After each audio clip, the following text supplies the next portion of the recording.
Hey everyone, my name is Ian Brooks and I've been a member of the ITT for about 20 years, which is about as long as I've known my friend Steve Endacott, who I'm going to interview today for the ITT and their Future You program.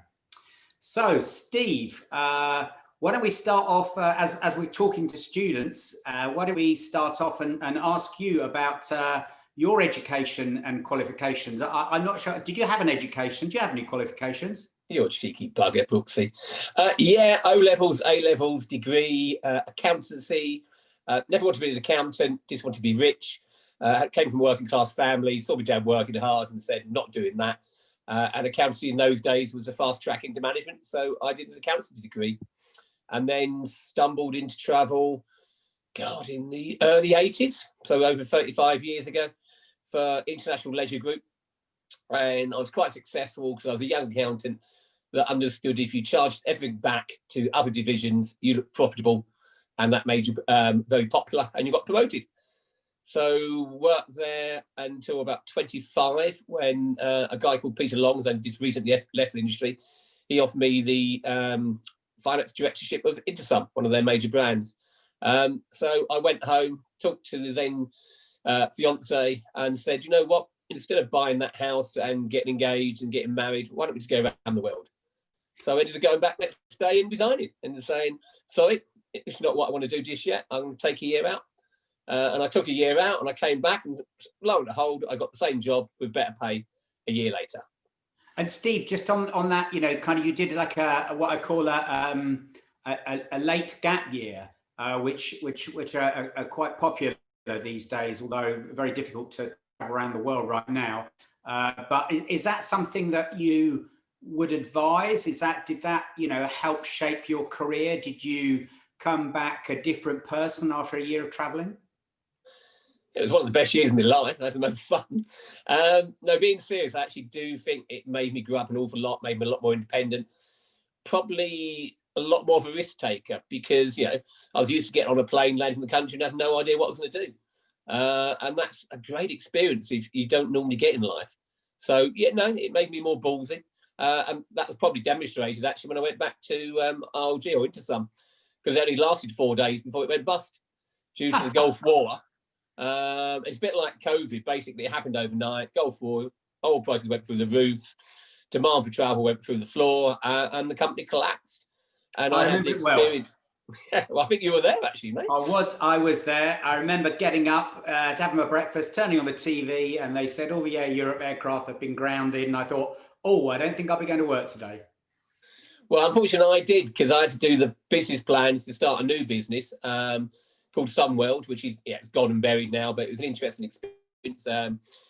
Opening a new office, getting computers, starting from scratch, doing the business plans over the weekend, even coming up with the name. It came from the Sun and the News of the World, because there were two papers on the table when the guys was trying to come up with a name, and it came up with Sunworld. No way, really? Yeah, colour scheme and everything, just nicked it from the Sun. There you go. So did Sunworld for a while, and then got seduced, God knows how actually, by David Crossland to go up to Air Tours.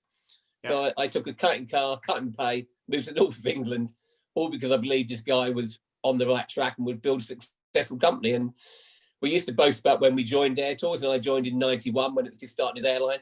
And then we used to boast about when we left, because it was a huge, largest tour operator in the world by then. And now we don't really boast it at all, because it all went horribly wrong at the end. But I had a lovely career there until 98. And then I got seduced and had a year in the garden. That's where they pay you for doing nothing, Brooks, because they don't want you to work for a competitor. What a lovely concept. If only that could be, well, I suppose the government is doing that at the moment. That sounds like furlough to me, Steve. It was an early version of furlough. Yeah, you sit in the garden for a year. I think the difference is, you know, you've got a job at the end of it. Yeah. So that probably helps compared with most furlough people's situations, unfortunately.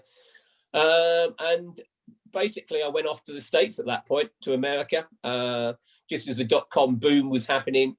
I loved America. My wife hated it. And she said, new job, a new wife. And being quite ugly, I thought I'd better go and get a new job.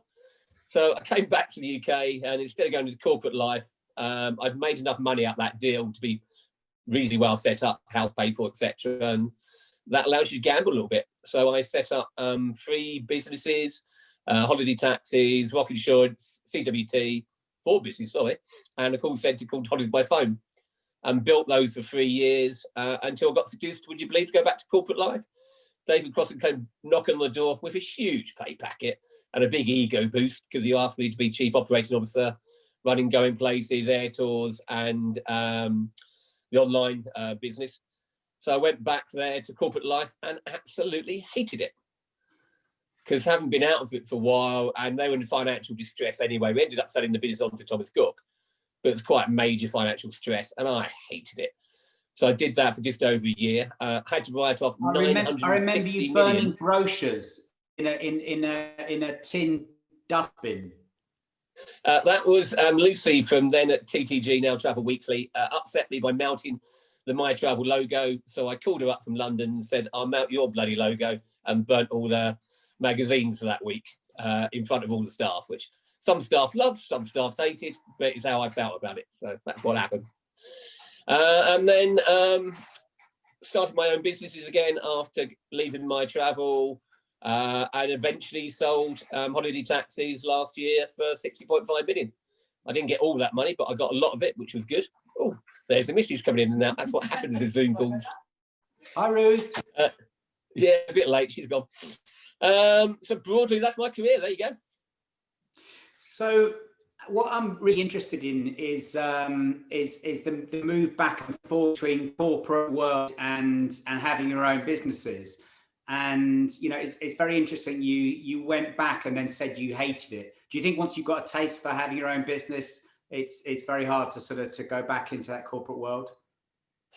Yes and no, actually. I don't think that was a big issue. I don't think you should start your own business until you've worked in the corporate world, because you learn so much. It's so useful when you're doing your own business, how to manage people properly, how to do legal structures, how to do accounts, etc. What I hated when I went back was basically not getting to your desk on a Thursday afternoon, because you get on a Monday and you're meeting after meeting after meeting after meeting, and it's quite difficult to feel like you're getting anywhere when you're running such a huge organisation. Yeah. And also I was away from home. It was financially stressful. It just wasn't great for my life. So I took a decision that, you know what, I don't need this and I'm not going to do it. Fair enough. So let's talk about sort of fast forward to the current situation.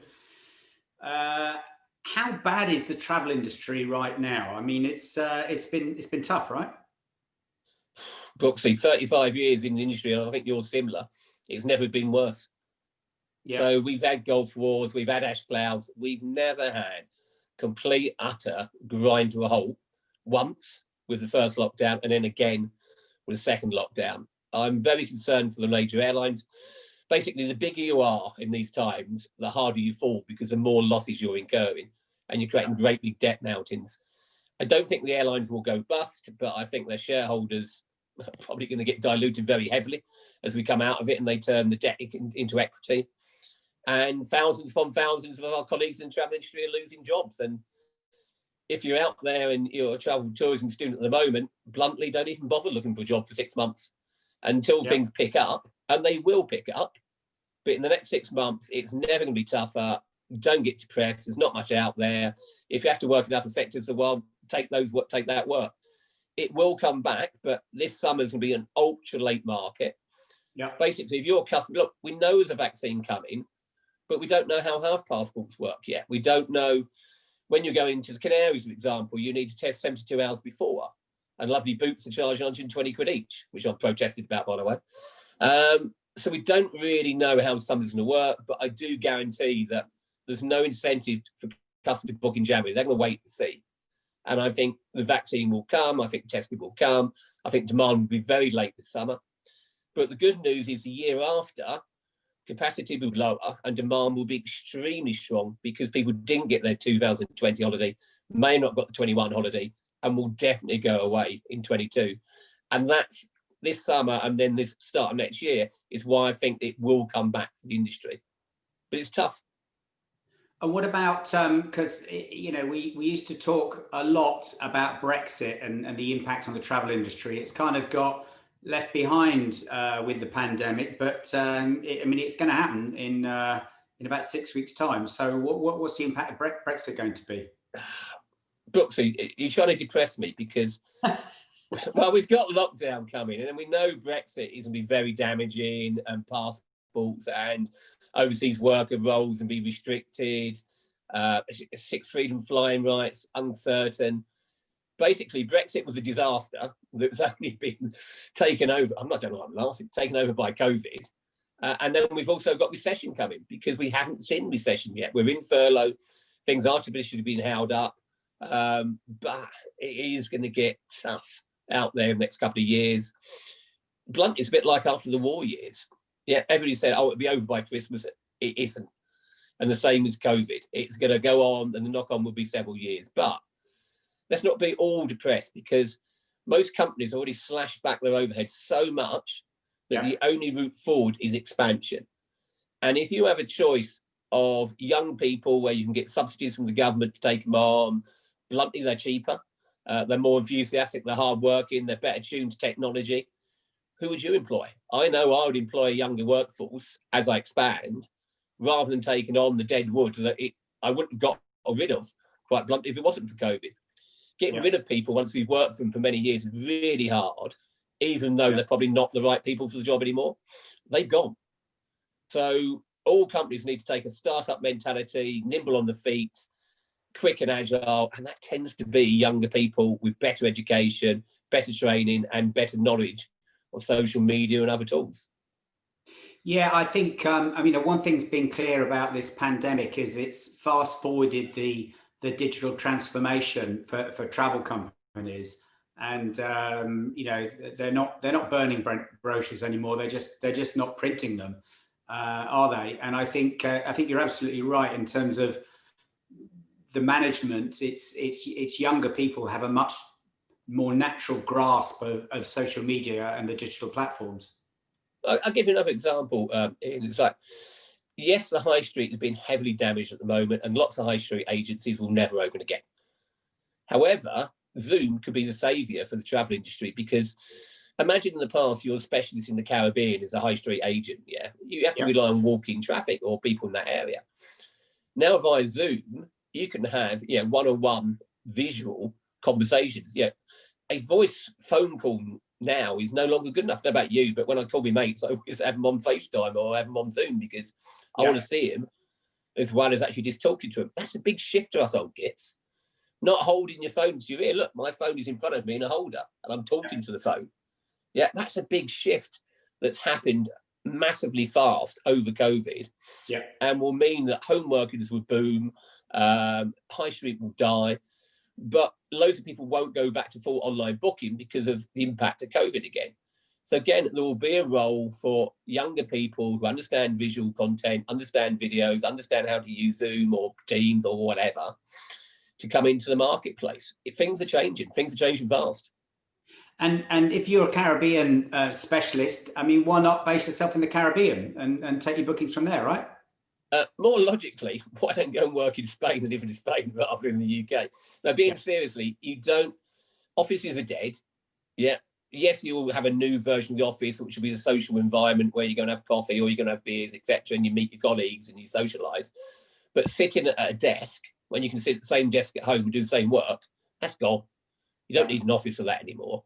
And that's great for younger people, to be fair. I wish I had that, because that's a better work-life balance. That's less rubbish commuting, as long as you actually don't get isolated, which is always a fear of working from home. Yeah. So what would you say to the students that are looking at the travel industry? Would you say find another industry, or would you say it's more of a timing issue? Would you say come and join this great industry, but maybe not quite yet? It's timing, mate. You just summed it up. Yeah, I've had 35 years in an industry where everybody else says, you work in the travel industry, you go overseas all the time. And it's like, well, no, you don't. I used to have an office in Mallorca where I used to sit in the office rather than be on holiday. But you do get lots of perks. If you can wait for freebies or a few upgrades, get out of the industry now because you shouldn't be in it. So there are a lot of benefits to be had. It's an interesting thing to talk about. It's an interesting job. No, I wouldn't say don't come. I'd say it's going to be hard to get in for a while. So make sure you've got a backup option in the short term. But by the end of summer, I think it'll be booming again. I think it'll be a good time to get in. Yeah, good. Now, Steve, before we finish, I'd like you just to talk to the students about some of the things you've been up to since the pandemic started, because you obviously the pandemic caused a lot of disruption, and you've been investing and coming up with quite a few new ideas and new business concepts, and quite a few of them not even in travel. So, we'd love to hear a little bit more about those. I'm a bit worried, actually, that I'm getting a bit too engaged and working too hard. I've always had what I call an idea shelf, and I never take an idea off the shelf until I get a management team, because without the team to actually deliver it, you're just wasting your time. But in the COVID world, there's just loads of good people about, so I get all excited and I just sort of go and do shit. So I'll give you a few examples. My hot tub outside used to sit in the morning, so second week of COVID, I went, face mask, okay? There's going to be a massive need for face masks. Where can I get them from? So I went and found a supplier in Thailand. I went and got a guy called Eddie Robb, who's working on another project, and said, can you be MD of it? And we sold 400,000 by going B2B. Wow. To Jet2, airlines, to travel agencies, to pub chains, to restaurants, and saying, do you want branded, black, blue, red, logoed face masks? Quick, easy, dirty, good money. We launched Q, which was failed, by the way, completely failed. But hey, you've got to try these things. It was an app to fast track access to shops and to pubs, like Disney's Fast Pass, a bit like EasyJet, speedy boarding. And it failed because the queues didn't materialise because people didn't go out. Oops. So you know what? Bin it, chuck it away. Don't spend more time on it. Move on to the next one. The next one was WAR. Working at home solutions. So we're now importing really flashy garden offices because it's tax efficient and the company can pay for them and put them in people's homes, because now more people are working from home. Quite often you've got two people in the house, like Ruth just popping in to get the printer when I'm on a call. Yeah, that's what it's like. It's chaotic. So trying to smooth that out by having a second office makes sense, and it's tax efficient. Lastly, we're launching a major FX business called Canny Finance, because I got Jane Atkins to come as MD there. And that's about just saying to people, instead of using your debit or credit card overseas, swap it to this card, a Canny card, and you get 3% cash back. Nice. Because the banks are ripping the arse out of you. So we'll take a high markup, but we'll give you 3% of it back. And then we use the data lake of travel, because travel companies know exactly who's going on holiday. So you only target those people with social media, email, messages for the 4 weeks before they go, and then you target them to load when they result, because you know exactly where they are. So data has a lot of data and information. So like travel has a lot of data and information that we tend to waste, and I'm going to make sure we don't. So that's just 3 examples. I've invested in other businesses. Content Gym guy came to a very good idea about bringing SEO specialists and content writers and social media tools together, and basically having a management team to offer them out as one product to people, but having different companies underneath. I liked it, I backed it. Holly Bob, which is a venture tour aggregator, liked it, backed it. Sound Travel, liked it. It's going horribly wrong. Sound Travel has an exclusive agreement with Ticketmaster to package up any music event and any sporting event with accommodation. What a great contract. Unless nobody's going to any events and any concerts, and then it's a bit more difficult. But basically, like most things, you just batten down hatches, ride out the stall, furlough, and hope it comes back. Yeah, absolutely. So in terms of, throughout all your years and all the different businesses that you've had and the experiences you've had, corporate, non-corporate, what recommendations, what sort of key learnings would you say you've had from all that experience that you can pass on to these new graduates that are going to join our industry, hopefully? I'm glad you leave the easy questions to last. Jesus, Brooks. Okay, so what did I learn? Probably the biggest one, most important one, was when I was young. I'm still a cocky gobshite now, I know, but when I was young, I was particularly annoying. And one of my bosses, a guy called George Markham, sent me on a course. And on this course, they made you draw a circle where you're in the middle, and then draw circles around that for your other people that work with you, and then write in those circles how they see you. It wasn't a pleasant exercise. It made me realise they probably didn't like me that much. And you have a wake-up call, and the wake-up call is you've got to work as a team, and you've got to bring people with you, and if you're cocky gobshite, they ain't going to support you. So I changed, and that was probably a big part of me then reaching further heights. The second part of reaching further heights is always have better people underneath you. Yeah. Find those brighter people. Don't be scared if they're brighter than you. That's great, because they do the work and they get you promoted. I mean, having not great people underneath is a disaster area. Don't do it. Which brings on to probably the second point and relevant is everybody talks about managing teams, which is really important. And yeah, I won't say don't do it, because you've got to focus on 60% of your time managing down your team, but don't forget to spend 40% of your time managing up. Because if your bosses don't know how good a job you're doing, you ain't going to get promoted. And if you want to get on with your career, you've got to do both directions and focus on communicating clearly to your boss what you've achieved, what you haven't achieved, why you haven't achieved the bits that they wanted you to achieve. So you don't get the blame, you get the understanding. So I think they're really important lessons. The last one is understand what you're good at. Right? When you get more senior, you need to know what is your core strength and what is your core weakness. Yeah. And make sure you've got somebody next to you that deals with the core weakness, because then it counterbalances and you can do anything you like. But we can't all be good at everything. Yeah. Lastly, most importantly, don't forget you're going to die. And I don't say that just to depress you. It's like, if you don't enjoy your life as you go along, you're wasting years. And I did some jobs, like going back to Air Tours My Travel, corporate life, where if you don't like it, get out. Don't do it, because you're going to die. And for me now, my whole mantra is I'm now over 50, so I should be spending more than I'm earning, because I ain't going to take it to the grave. So I'm going to have a bloody good time, thanks. So last lesson, work hard, play hard, enjoy your job. And if you don't enjoy it, go and find another one. I like that, Steve, and you're certainly somebody who lives by the mantra. But it's been a pleasure interviewing you today, and hopefully you've encouraged people to come and join our wonderful industry, but perhaps not until next summer. Thanks, Brooksy. Back to the podcast. And by the way, if you want a job, yes, we do have some. So get in touch with ITT and we'll work it out. And if you want to hear some interesting podcasts, listen to Brooksy, because he's got some very good points to make. Thank you very much, guys. See you soon. Cheers, Steve. Bye.